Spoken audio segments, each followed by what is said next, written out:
आज घरी मालवणी चिकन बनवलं। प्रथम एका टोपामध्ये तेल गरम करून त्यात चिरलेला कांदा, टोमॅटो, आलं लसूण पेस्ट टाकली व वरून मीठ टाकले आणि 1.5 चमचा मालवणी मसाला टाकला। त्यानंतर 1 किलो चिकन स्वच्छ धुवून त्यात टाकले व पुन्हा एकदा मिक्स केले।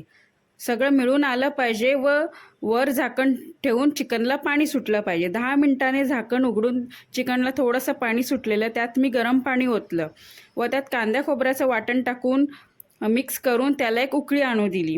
थोडं मीठ कमी होतं म्हणून थोडंसं मीठ टाकलं आणि आपलं मालवणी चिकन रेडी आहे। वरून गार्निशिंगसाठी थोडी कोथिंबीर टाकली व गरमागरम भातासोबत आणि वड्यासोबत सर्व केलं। मालवणी चिकन तुम्ही घरी करून बघा आणि व्हिडिओ आवडल्यास स्वाद सफर आणि बरंच काही या यूट्यूब चॅनलला सबस्क्राईब करा।